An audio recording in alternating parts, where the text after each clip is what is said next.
आदिनाथ भगवान की, चैतन्य चमत्कारी चिंतामणि श्री पार्श्वनाथ भगवान की, वर्तमान शासन नायक वर्धमान महावीर स्वामी भगवान की, परम पूज्य श्रवण कुल तिलक प्रातः स्मरणीय संत श्रोमणी आचार्य भगवान श्री विद्यासागर जी महाराज की, परम पूज्य गुणायतन प्रणेता प्रखर वक्ता भावना योग प्रवर्तक शंका समाधान प्रवर्तक गुरुवर श्री प्रमाण सागर जी महाराज की, मुनिवर श्री संधान सागर जी महाराज की, समस्त मुनि संघ की। शंका समाधान के आज के इस सत्र में आप सभी का हार्दिक अभिनंदन। आज का यह सत्र प्रारंभ हो उससे पूर्व हम चलते हैं गुरुदेव के चरणों में और करते हैं प्रणिपात इस भाव से कि हम सबके जीवन में भी हो सके रत्नत्रय की सुप्रभात। सभी लोग हाथ जोड़ेंगे, मस्तक झुकाएंगे और मेरे साथ बोलेंगे, हे गुरुदेव नमोस्तु नमोस्तु नमोस्तु। बंधुओं, आज का यह सत्र प्रारंभ हो और हम सभी लोग शंकाओं का समाधान प्राप्त कर सके उसके लिए चलते हैं परम पूज्य मुनिवर श्री संधान सागर जी महाराज के चरणों में और निवेदन करते हैं कि हे महाराज श्री, आपके माध्यम से अब प्रारंभ हो प्रश्नों का सिलसिला ताकि हम सभी सीख सके जीवन जीने की कला। नमोस्तु महाराज जी। आज का ये शंका समाधान का सत्र अपन प्रारंभ करें। इससे पूर्व जैसा कि आप सभी जानते हैं कि यह बिहार सम्मेद शिखर जी की ओर चल रहा है। अभी बुढ़ार में आगामी 25 फरवरी से 2 मार्च तक पाषाण से परमात्मा बनाने की वह प्रक्रिया आप गुरुवर के माध्यम से देखेंगे। उसके आप साथ साथ खुद साक्षी बने और 25 से 2 तक बुढ़ार में होने वाले उस पंच कल्याण में आप लोग भी अपनी सहभागिता दें। साथ में ही पूज्यवर के चरणों में आज पूना से राजेश जी जैन नमोस्तु पूर्वक निवेदन कर रहे हैं कि वे अभी शनिवार रविवार को एलोरा में भावना योग की क्लास लिए और वहां पर जो गुरुकुल चल रहा है उसमें भावना योग प्रतिदिन कराने का उन लोगों ने संकल्प लिया है। आप लोग जोरदार ताली से उनका स्वागत कर दें और पूज्य गुरुवर के चरणों में वे सभी आशीर्वाद चाहते हैं कि हम लोग प्रतिदिन उस भावना योग को करके अपने जीवन को और उन्नत बनाएं। साथ में ही कारंजा में भी आगामी शनिवार रविवार को भावना योग का शिविर होगा। ऐसा वो आशीर्वाद के लिए पूज्य गुरुवर के चरणों में नमोस्तु पूर्वक राजेश जी पुनः निवेदन कर रहे हैं। और अब चलते हैं आज का ये शंका समाधान का सत्र इस पावनधरा से अपन प्रारंभ करें और अपने बीच में पेंड्रा से यहाँ पर पीयूष जी जैन उपस्थित हैं। पेंड्रा वे अपना प्रश्न गुरु चरणों में करें और उसके बाद में तैयार रहेंगे। नमस्ते महाराज जी।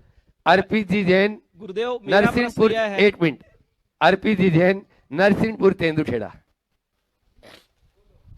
हे भगवान, मेरा प्रश्न यह है कि बीपी के डर से इंसान नमक खाना बंद कर देता है और शुगर के डर से शक्कर खाना बंद कर देता है, लेकिन बेईमानी दूसरों का हक खाना कैसे बंद नहीं करता? बीपी का असर दिखता है, शुगर का असर दिखता है, बेईमानी का असर सीधा दिखाई नहीं पड़ता।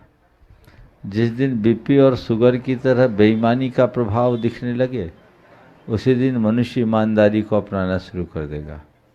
विडंबना ये है कि लोगों को बेईमानी में सुविधा दिखती है, लेकिन इस बेईमानी के परिणाम स्वरूप होने वाले दुष्परिणाम को वह नज़रअंदाज करता है।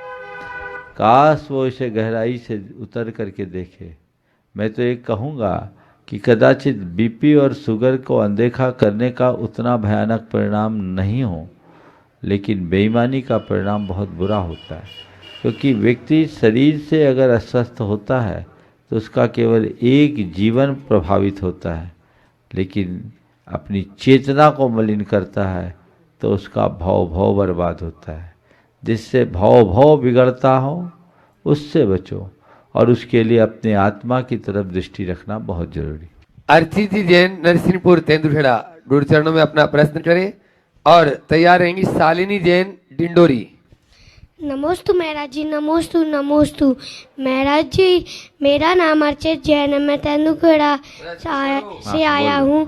मेरा प्रश्न ये है कि हमें दिन में क्यों नहीं सोना चाहिए? दिन में सोना अर्थात प्रकृति के विरुद्ध जाना, रात सोने के लिए दिन काम करने के लिए। समझ गए? सूरज चलता है, सूरज कभी आराम करता है क्या? तो जैसे प्रकृति अपना काम करती है, हमें भी प्रकृति के अनुरूप काम करना चाहिए। दिन में सोना प्रमाद का द्योतक है, रात्रि में सो और दिन भर स्फूर्ति रखो। समझ गए? चलो। शालिनी जैन डिंडोरी अपना प्रश्न करें और विवेक जी मोदी तेंदुखेड़ा नमोस्तु तैयार महाराज जी, रहें। नमोस्तु महाराज जी। महाराज जी, आजकल जो माताएं ऑनलाइन शिक्षा देती हैं अपनी बेटियों को, उससे परिवार मतलब निश्चित है कि बिखरना है। तो महाराज जी, इससे हम कैसे बचे कि माताएं चाहती हैं कि हमारी लड़कियां एकाकी परिवार में जाएं, सिर्फ उनके वो पति पत्नी और बच्चे रहें। तो फिर दुख के समय में तो महाराज जी उनके ससुराल वाले ही साथ देते, वो चाहते हैं कि बस हम ही जो ऑनलाइन शिक्षा देते हैं और ससुराल वालों को उनसे दूरी बना के रखते हैं। और महाराज जी, जो वो खुश होती हैं इस बात को लेकर कि हमारे पति मतलब हमारे अनुसार चल रहे, बिल्कुल हमारे इशारों पे चल रहे, तो उनकी माताएं भी उस चीज को लेकर खुश होती हैं। पर जो व्यक्ति जो पति बदल जाते हैं, तो हम उस बात को कैसे समझे कि जो अपने माता पिता का सगा नहीं, आज हमारे लिए वो बदल के अपने माता पिता के लिए, तो फिर वो कल के लिए किसी और के लिए हमारे प्रति भी वो बदल जाएगा। महाराज जी, वो फिर कैसे हमारे प्रति वफादार होगा जब वो अपने परिवार के लिए वफादार नहीं है। महाराज जी, तो मेरी शंका का समाधान कीजिए। नमोस्तु महाराज। बहुत गहरी बात आपने की है। निश्चित इस तरह की प्रवृत्ति अच्छी नहीं कहलाएगी। जी उन्हें चाहिए कि परिवार को परिवार की तरह देखे। विवाह केवल दो व्यक्तियों का संबंध नहीं होता, विवाह दो परिवारों के मध्य होता है। माता पिता ने हमें जन्म दिया, पाला पोसा बड़ा किया, तो जिनने हमें इतना बड़ा किया हमें उनका भी तो ख्याल रखना ही पड़ेगा। जी अपनी पत्नी और बच्चों के साथ जीवन बिताना बुरा नहीं है, लेकिन अपने आप को केवल पत्नी और बच्चों तक सीमित कर लेना अच्छी बात नहीं। जी महाराज। उन्हें अपनी सोच को बदलना चाहिए, क्योंकि व्यक्ति कितना भी कुछ क्यों ना कर ले, परिवार के बिना जीवन टिक नहीं सकता। जी ऐसे लोगों को बहुत सारी समस्याओं का भी सामना करना पड़ता है। फिर आज जो आप कर रहे हैं, कल बच्चे आपको वही देंगे, जी तो वो भी आपको देखना है। एक व्यक्ति ने अपने पिता को अनाथ आश्रम में अब पिता को वृद्धाश्रम में छोड़ने के लिए गया। जब वृद्धाश्रम में छोड़ने को गया तो देखा कि जो वृद्धाश्रम का संचालक था वो पिताजी का परिचित दिखा, बड़ा आत्मीय स्वागत किया। बेटे ने आश्रम के संचालक से पूछा, क्या आप मेरे पिताजी को जानते हो? बोले आज से नहीं, मैं बहुत साल पहले से जानता हूँ। बोले क्या?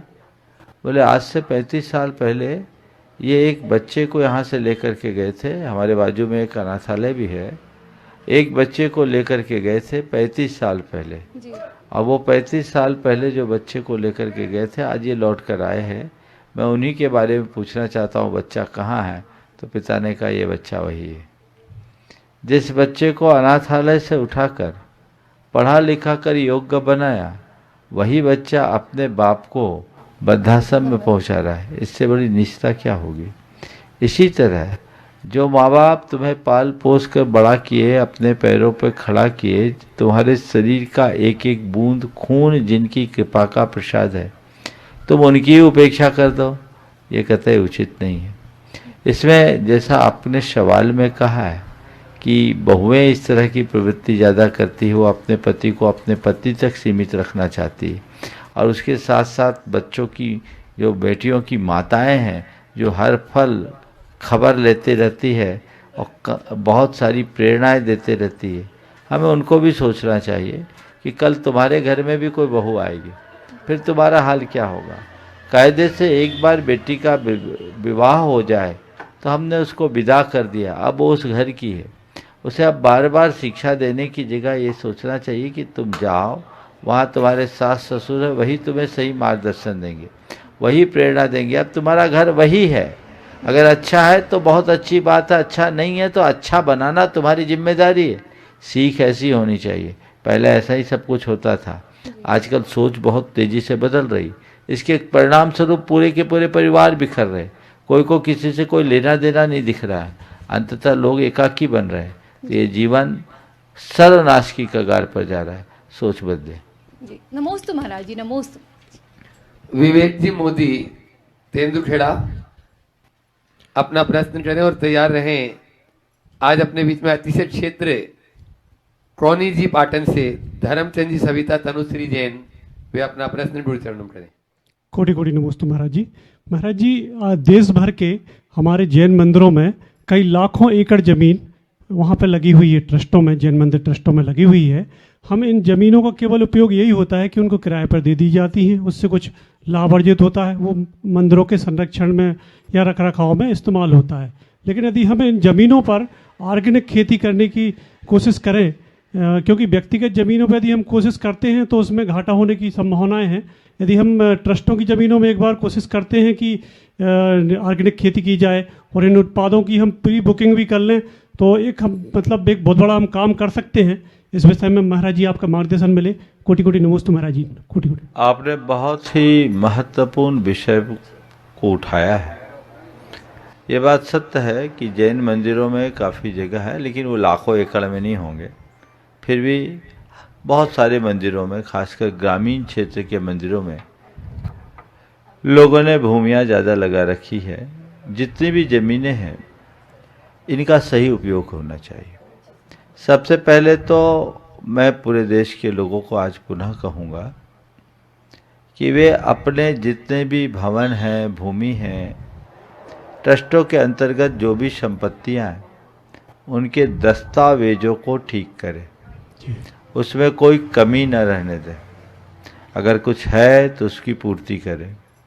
दूसरी बात, जिस संपत्ति को जिस उद्देश्य से लगाया गया है उसके लिए हम प्रयास करें। आपने ऑर्गेनिक खेती के माध्यम से इसे बढ़ावा देने की बात की, ये एक कारगर पहल हो सकती और इस विषय में अपने अपने भूमि के कुछ अंश से इसकी शुरुआत की जा सकती है। ऑर्गेनाइज तरीके से इस तरीके का काम करने पर अहिंसा की वृद्धि होगी। ऐसे भी मैं सभी से कहूँगा कि आपके मंदिर की ज़मीन है और उसकी आय से आप मंदिर की पूजा अर्चा की व्यवस्था करते हैं और आपने जिसको ठेके पे दिया है वो कीटनाशकों का प्रयोग कर रहा है, यानी वो हिंसा करके आपको पैसा दे रहा है। हिंसा की कमाई से अहिंसा की देवता की पूजा अच्छी बात नहीं है। तो उन्हें ये सोचना चाहिए कि हम किसको दे रहे हैं। तुमने तो ज़मीन ठेके पे दे दिया, तुमने पैसे अपने पास गिन लिए, अब वो जाने, लेकिन जिसको दिया तुम जान तो रहे वो करेगा क्या। क्यों नहीं हम ऑर्गेनिक खेती को बढ़ावा देते हैं, उसके लिए लोगों को प्रेरित और प्रोत्साहित करते हैं।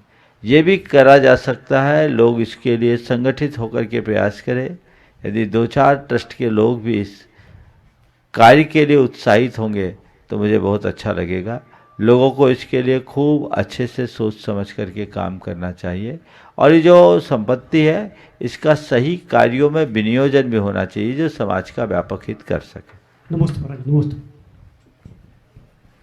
अतिशय क्षेत्र कौनी जी पाटन से धर्मचंद जी सविता जी अपना प्रश्न करें परिवार के साथ में और तैयार रहेंगे। आज पेंड्रा से आदिश्वर पाठशाला की शिक्षिकाएं यहाँ पर उपस्थित है। सभी शिक्षिकाएं एक प्रश्न गुरु चरणों करें। पूज्य मुनिराज जी, कोनी वाला परिवार पाटन की ओर से नमोस्तु नमोस्तु नमोस्तु। महाराज, परिवार से जो भी आत्मी जन जे परिवर्तन कर गए उनके नाम से दान राशि दी जाती है, तब उनका राशि का पुण्य किन किन परिवारजनों को मिलता है? राशि किसने दिया? स्वर्गीय परिवार की, स्वर्गीय परिवारजनों के नाम से किसने दिया? मरने वाला कि मरने के पीछे जो छोड़ गया वो लोग? पीछे छोड़ गए उनके लिए। उस संपत्ति का मालिक कौन है? हम। जो मर गया वो या जो जिंदा है वो? जिंदा है। तो जिसकी संपत्ति गई उसको दान मिलेगा कि जिसके नाम से किए उसको पुण्य मिलेगा? तो पुण्य किसको मिलेगा? उसको मिलेगा जो दे रहा है, उसको नहीं मिलेगा जो छोड़ के गया। हाँ, काय को मिलेगा। इसलिए हम सबसे कहते हैं कि तुम अपनी संतान को इस भरोसे मत छोड़ो कि तुम्हारे बाद वो तुम्हारे नाम से पुण्य करेगा। वो पुण्य उसके ही खाते में जाएगा, वो संपत्ति उसकी हो जाएगी तुम्हारे मरते ही। इसलिए अगर कुछ करना है तो जीते जी अपने हाथ से कर जाओ। अपना तिया पाँचा अपने साथ करोगे और जो परमार्थ में लगाओगे वो सारा पुण्य तुम्हारे साथ जाएगा। पीछे वालों के चक्कर में क्यों पड़ते हो? कल किसके साथ क्या हो जाए कौन जानता है, अब वो क्या करे नहीं करे इसे भी कौन जानता है। तो वो भाग्यशाली है इस अर्थ में कि जाने के बाद अच्छा काम कर रहा है, कम से कम अपने माँ बाप को याद करके, लेकिन ये पूरा पर्याप्त नहीं है, प्रशंसनीय भी नहीं है। हमें चाहिए कि हम अपने हाथ से करें, अपने हाथ से जो किया जाता है वही हमारे काम में आता है। तुम्हारे स्वर्गीय नाम दान देना चाहिए, नहीं देना चाहिए? अरे हम तो बोल रहे तुम दो उनको, उनके प्रति कृतज्ञता ज्ञापित करते हुए दो, लेकिन ये भ्रम मत रखो कि हम यहाँ दान कर रहे पुण्य उनको जाएगा। अरे भाई, राख को सींचोगे पेड़ हरा होगा, वो तो राख हो गया, उसको सींचने से कोई फायदा नहीं। पेंड्रा से आदिश्वर पाठशाला की ये शिक्षिकाएं जो संस्कारों को गढ़ने में अपनी महत्वपूर्ण भूमिका दे रही है, एक बार जोरदार ताली से इन सब शिक्षिकाओं का सम्मान करेंगे और भी अपना प्रश्न गुरु चरणों में करें। और उसके बाद में बैंकॉट से आज अपने बीच में वरुण, प्रियंका, मुनीष, पूरू जी जैन यहाँ पर है, चारों अपना अलग अलग प्रश्न गुरु चरणों में करेंगे। सबसे पहले आदिश्वर पाठशाला पेंड्रा की सभी शिक्षिकाओं और सारे बच्चों की तरफ से नमोस्तु महाराज जी, नमोस्तु महाराज जी, नमोस्तु महाराज जी। महाराज जी, आज से 2 साल पहले आपके मार्गदर्शन में ही पाठशाला खोले हम लोगों ने। जब बैकुंठपुर से आप गमन कर रहे थे चिरमिरी में, मैं आपसे मिली थी और आप ही के मार्गदर्शन में मैं प्रामाणिक से जुड़ी और अभी बहुत अच्छे से चल रहा है। मैं चाहती हूँ कि आप कुछ मार्गदर्शन दे बच्चों के लिए, ताकि हम लोग बच्चों के लिए बहुत अच्छे से और आगे लेके जाएं।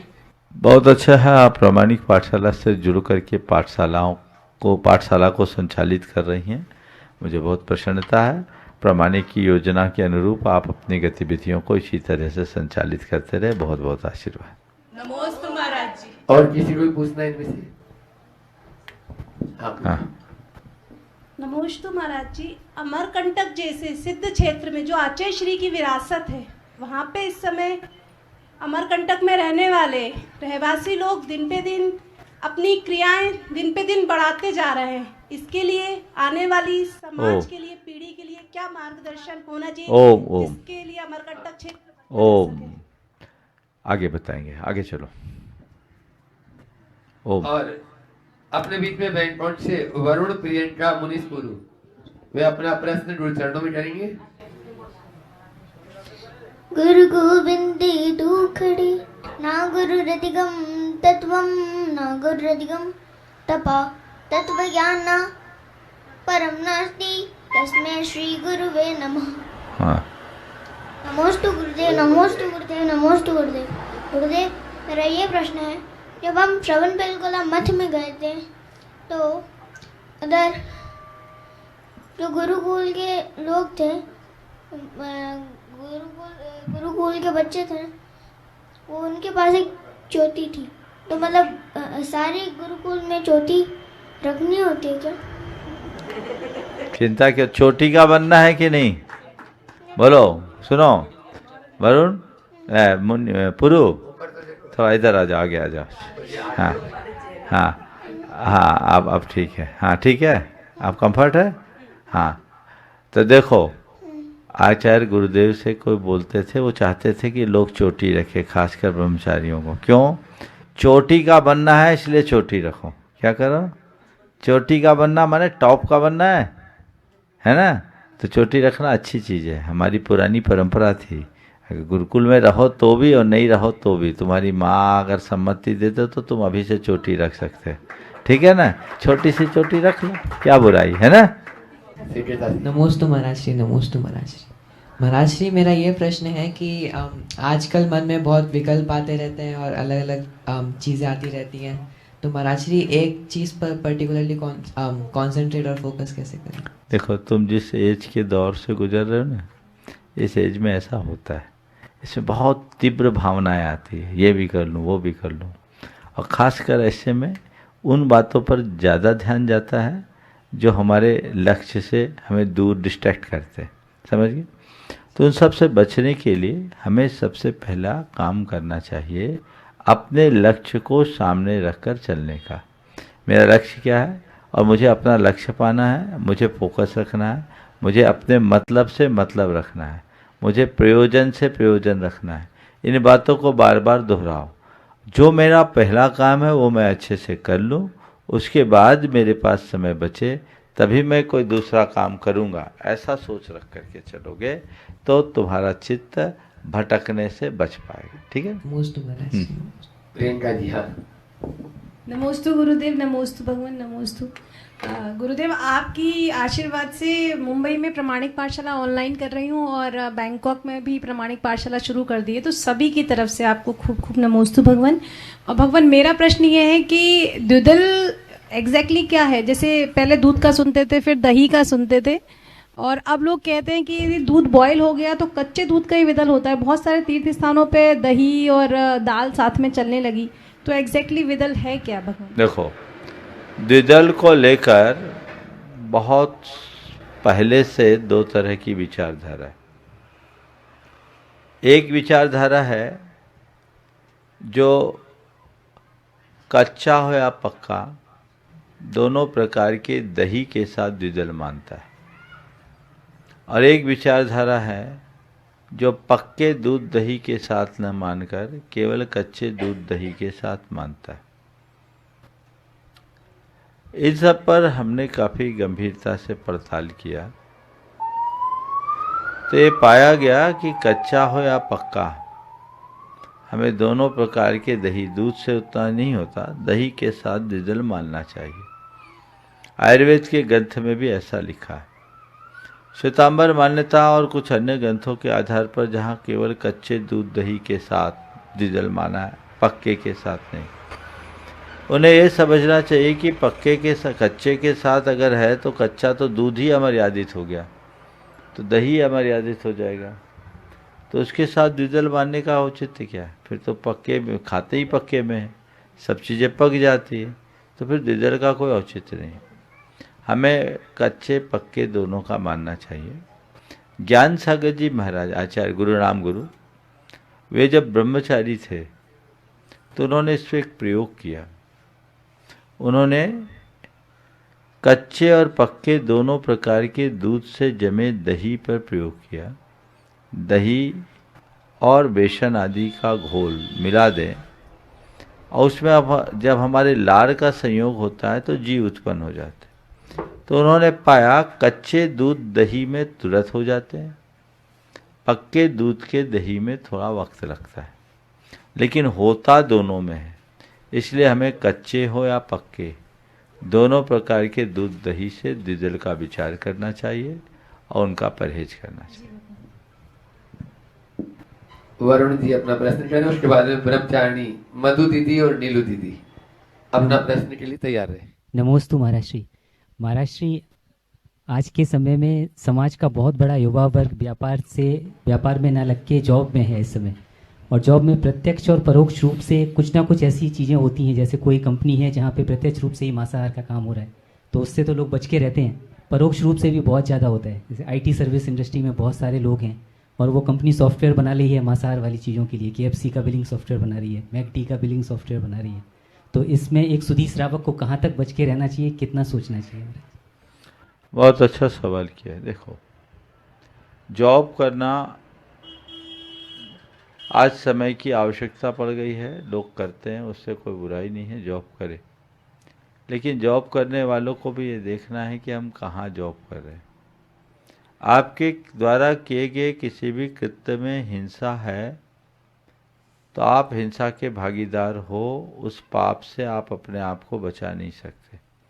यदि अपने आप को पाप से बचाना चाहते हैं तो हमें हिंसा मुक्त जीवन जीने का प्रयास करना चाहिए, अहिंसा को आत्मसात करने का प्रयास करना चाहिए। तो ऐसी कंपनियों के लिए अगर आप सॉफ्टवेयर बना रहे हैं जो पूरी तरह से हिंसा पर उतारू होंगे तो इसका परिणाम तो भयंकर आएगा ही, और इस परिणाम से सबको बचना चाहिए। इसके लिए सभी को ध्यान रखना चाहिए। ओम। ब्रह्मचारिणी मधु दीदी और ब्रह्मचारिणी नीलू दीदी, हाँ, अभी गुणायतन बांसा से अपने बीच में वे अपना प्रश्न करेंगी। दया मुनिराजों के चरणों में नमोस्तु नमोस्तु नमोस्तु। महाराज श्री, आजकल की शिक्षा प्रणाली बच्चों के लिए कैसी होना चाहिए जिससे उनके अंदर संस्कार आ सके? बहुत अच्छा सवाल किया। देखो, शिक्षा हमारे जीवन का बहुत बड़ा तत्व है, और शिक्षा का अर्थ क्या है? केवल पढ़ने और पढ़ाने का नाम शिक्षा नहीं। शिक्षा का वास्तविक अर्थ है सीखना, हम लोग बोलते ना, हमने सीख लिया, इस कार्य से हमने सीख ली। तो अच्छी सीख लो, जीवन के लिए उपयोगी सीख या नसीहतें प्राप्त करना ही वास्तविक शिक्षा है। आज मेरे पास बच्चे बैठे हैं, बच्चियां बैठी, मैं इनसे भी ये कहना चाहूँगा कि जो तुम लोग पढ़ रहे हो केवल पास होने के लिए मत पढ़ो, कुछ सीखने के लिए पढ़ो। जीवन के बारे में सीखो, जीवन को कैसे ऊंचा उठाया जा सके इसके विषय में सीखो। और एक बात अपने गांठ में बांध लें कि संस्कारों के बिना हमारा जीवन का कोई अर्थ नहीं। हमारा जीवन हमारे संस्कारों से ही अच्छा बनता है। तो अपनी पढ़ाई के साथ अपने संस्कारों का ध्यान बच्चों को भी रखना चाहिए और अध्यापकों को भी चाहिए कि बच्चों को न केवल पढ़ाए अपितु संस्कारों के माध्यम से उनके जीवन को भी गढ़ने का प्रयास करें। जब ये आप ध्यान में रखेंगे तो निश्चित रूप से इन बच्चों का जीवन बहुत सुंदर बनेगा। शिरोमणि संरक्षक गुणायतन ब्रह्मचारी सुनीता दीदी बादशाह वे गुरु चरणों में अपना प्रश्न कर रहे हैं और तैयार रहेंगे। मुल्क राजी बादशाह जबलपुर से अपने बीच में। गुरुवर के चरणों में नमोस्तु, मुनिराज के चरणों में नमोस्तु, छुल्लक जी के चरणों में इच्छा में। महाराज जी, हम शिक्षा के क्षेत्र में जाते हैं तो हमें लौकिक गुरु से जो शिक्षा प्राप्त होती है उसके बाद में जो हम बालिकाएं स्टूडेंट होते हैं तो इनका हम लोग अपना आदर्श जीवन कैसे बनाएं कि जहां हमारा दोनों कुलों की कीर्ति बहुमान बना रहे, ऐसे में हमें क्या करना चाहिए शिक्षा के साथ में? देखो, हमारे जीवन में लौकिक गुरु हमें अक्षर ज्ञान देते हैं और अक्षर ज्ञान के अभाव में हमारा जीवन अधूरा है। कुरल काव्य में एक बहुत गहरी बात लिखी, मनुष्य की जीती या जागती दो ही आंखें हैं, एक है अंक और एक दूसरी है अक्षर। यानी जिसे अंक और अक्षर का ज्ञान ना हो उसकी आंखें कोई अर्थ की नहीं। तो ये आंख कौन देता है? ये हमारे शिक्षक देते हैं, लौकिक गुरु देते हैं, जो हमें अक्षर अंक का ज्ञान देकर जीवन का समाधान बनाते हैं। इसलिए अपने शिक्षकों के प्रति सभी को कृतज्ञ बने रहना चाहिए, उनका बहुमान करना चाहिए और शिक्षकों को भी इस तरह का आचरण करना चाहिए जिससे बच्चों के हृदय में उनके प्रति अमिट छाप बनी रहे, उनकी अमिट छाप बनी रहे। लेकिन आध्यात्मिक गुरु, जो धार्मिक गुरु हैं, उनका स्थान बहुत ऊंचा होता है क्योंकि वो हमें सीधे परमात्मा से जोड़ते हैं। वे हमारे आत्मा के कल्याण का रास्ता खोलते हैं, उनके माध्यम से भाव का उद्धार होता है। तो वो उनके प्रति भक्ति होती है और लौकिक गुरु के प्रति कृतज्ञता और बहुमान का भाव, दोनों को हमें बराबरी से ध्यान दे करके चलना चाहिए। मुल्क राजी बादशाह जबलपुर से अपने बीच में। और उसके बाद मैं चाहूंगा आज यहाँ पर जो शैक्षणिक परिसर आना खेड़ा की बालिकाएं बैठी हुई है, उनकी शिक्षिकाएं गिरजा पाल जी के साथ में एक प्रश्न भी अपना गुरु चरणों में रखे। दोनों मुनिराजों को नमोस्तु नमोस्तु नमोस्तु। महाराज जी, इस समय क्राइम ऐसा हो रहा है विश्व में, जो पहले बात चलती थी इस जन्म में ना सही प्रभाव में मिलता है, अपने अपने कर्मों का फल सबको मिलता है, इस बात का खौफ एकदम समाप्त खत्म सा होता जा रहा है। देखो, बात बहुत सही है। अपराध की प्रवृत्ति दिनों दिन बढ़ रही है और अब तो अपराध का तरीका भी बदल गया। अब लोग सीधे इंटेलेक्चुअल क्राइम पर आ गए, साइबर क्राइम आज चरम पर आ गया, लोगों की प्रवृत्तियां अपराध बहुल हो गई। आपने बिल्कुल सही कहा है कि अब लोगों को पाप का डर नहीं है, लेकिन हम पाप से डरे या न डरे, परिणाम तो भुगतना ही पड़ता है। किसी को तुरंत मिलता है, किसी को आगे पीछे मिलता है, लेकिन बुरे का फल तो बुरा ही होगा। जिस पेड़ को हम नमक के पानी से सींचेंगे उसमें मीठे फल नहीं आएंगे। हमें इन बातों का सदैव ध्यान रखना चाहिए कि हमारा कृत्य कैसा है, हम जैसा कृत्य करेंगे वैसा परिणाम आएगा। आज भी हमारे जीवन में जितनी अनुकूलताएं हैं वे हमारे पुण्यों के परिणाम स्वरूप है, और यदि अनुकूलता हम खत्म करेंगे, आज हम प्रतिकूल हमारी प्रवृत्तियां उल्टी होगी तो हमारे जीवन की अनुकूलताएं भी दिनों दिन कम होगी। हमें कर्म तो भोगना ही पड़ता है। मनुष्य के जीवन के साथ विडंबना ये है कि वो पाप करने से नहीं डरता, लेकिन पाप पक कर के जब सामने आता है तो पछताता है, भगवान हमारे साथ क्या हो गया। आज भी जिस तरह से क्राइम बढ़ा है उसी तरह से बीमारियां भी बढ़ी है, उसी तरह से विपत्तियां भी बढ़ी है। ये सब हमारे मनुष्यों के द्वारा किए गए पापों का ही तो कुपरिणाम है। इसलिए पापों के प्रति जागरूकता भी रखनी चाहिए। महाराज जी कल वाला क्वेश्चन रिपीट कर लें? हाँ बोलो। महाराज जी सुबह उठने के बाद में बहुत ज़्यादा नेगेटिविटी फील होती है। ये तो कल उत्तर दे दिया मैंने। आया नहीं अच्छा अच्छा, हाँ फिर से बोलो। बहुत ज़्यादा सुबह उठते ही से हाँ। बिस्तर छोड़ने के बाद में नेगेटिविटी बहुत ज़्यादा फील होती है, और ये चरम पे पहुंच जाती है जब व्हाट्सएप देखें या उसके बाद में न्यूज़पेपर देखें। देखो बहुत अच्छा सवाल है। ये एकदम एकदम बहुत ये नकारात्मकता को बढ़ाने के सबसे बड़े साधन है। इसलिए जब भी हो हमें इनके प्रति सजग और सावधान रहना चाहिए।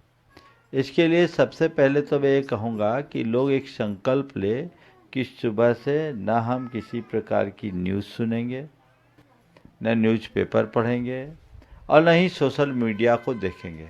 सुबह का समय तो भगवान का नाम लेने का है, सुबह का समय अच्छी प्रार्थनाएं करने का है। हम सुबह उठे, अपना समय रिजर्व रखें, अपने आप को भगवान से जुड़े। आप लोग तो आँख खोलते हैं और मोबाइल में नोटिफिकेशन चेक करना शुरू कर देते हैं। आपको आँख खोलते ही हाथ में मोबाइल ले लेते हो या टीवी ऑन कर लेते हो, न्यूज़ चलाने लगते हो। तो ये चीज़ें अल्टीमेटली नकारात्मक बातों को मायने में फीड करने से नकारात्मकता ही बढ़ेगी। तो प्रण कर लीजिए, संकल्प ले लीजिए कि मैं इस तरह के कार्यों से अपने आप को दूर रखूँगा। और अगर आपने ऐसा संकल्प और प्रण ले लिया तो चीज़ें अपने आप नियंत्रित होगी। और सुबह से अच्छी प्रार्थना कीजिए कि हे प्रभु, मेरे जीवन में सात्विकता हो, मेरे जीवन में सकारात्मकता हो, मैं सहज रहूं, मैं शांत रहूं, मैं संयम रखूं, मैं अपने लक्ष्य को प्राप्त कर सकूं, मेरा दिन प्रसन्नता के साथ बीते, मेरे हृदय में खुशियों की अंबार हो। ये भाव मन में आते जाए। इन संकल्पों को बार बार हम दोहराएं तो निश्चित रूप से इसके परिणाम अच्छे आएंगे और इस तरह की नकारात्मकताओं से बचा जा सके। नमस्ते। शैक्षणिक परिसर आनाखेड़ा की यहाँ गिरजापाल के साथ में ही सभी शिक्षिकाएं यहाँ पर उपस्थित हैं, बालिकाएं भी उपस्थित हैं। आप लोग जोरदार तालियों से एक बार उनका स्वागत कर दें। और मैं चाहूंगा गिरजापाल जी अपना प्रश्न गुरु चरणों में करें। बालिकाओं के संबंध में बहुत सारी दुर्घटनाएं होती हैं जगह जगह पे, उनके लिए उनको कौन कौन सी बातों का ध्यान रखना चाहिए? बहुत अच्छी बात है। जिस तरह के अपराध देश में बढ़ रहे हैं वे बहुत गंभीर और चिंताजनक है।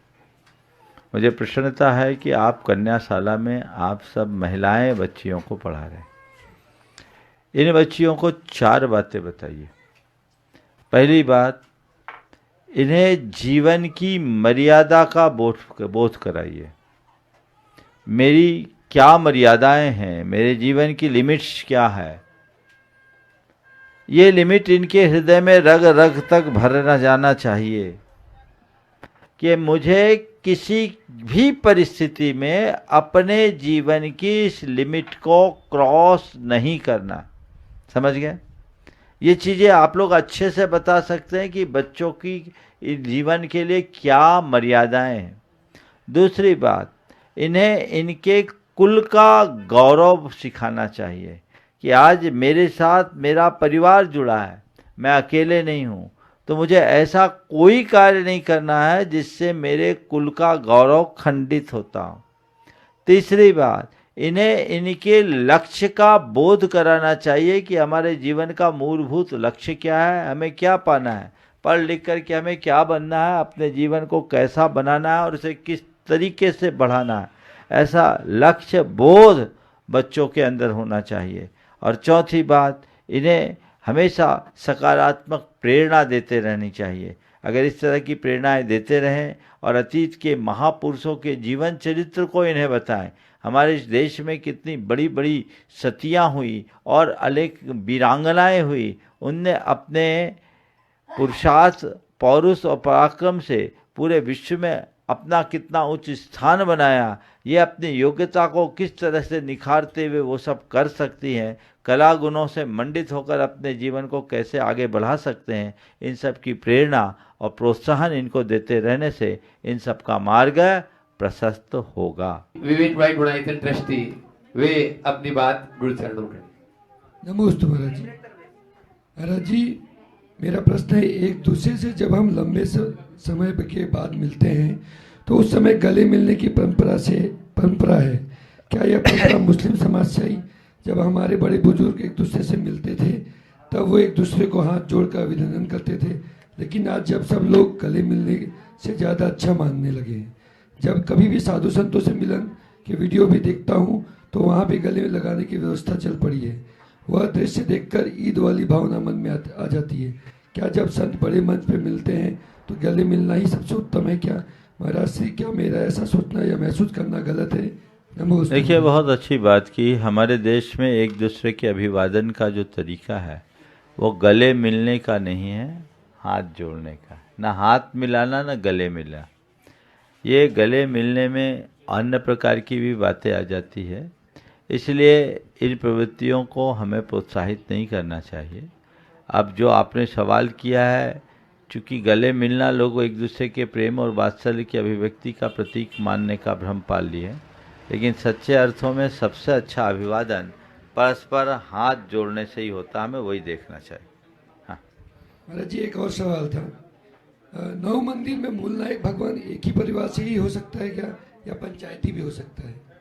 देखिए, कोई भी मंदिर बनाए, भगवान किसी एक परिवार के ही द्वारा होना चाहिए। पंचायती प्रतिमाओं की प्रतिष्ठा गुरुदेव निषेध किया करते थे।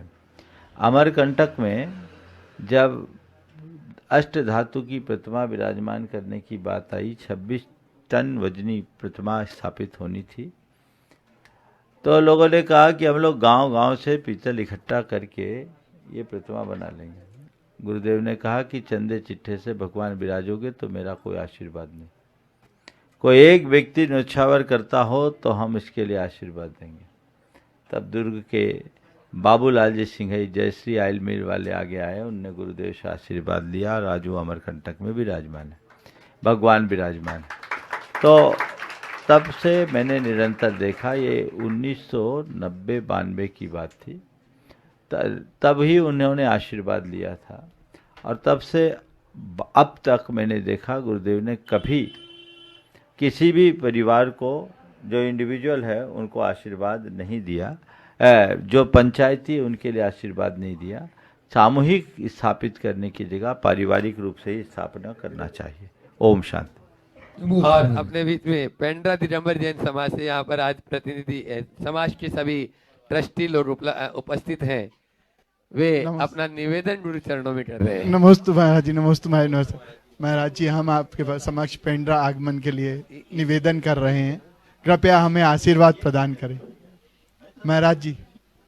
समाधान के इस द्वितीय सत्र में चलते हैं गुरु चरणों में, और प्रथम प्रश्न के लिए मैं बुला रहा हूं दिनेश जी जैन डिंडोरी।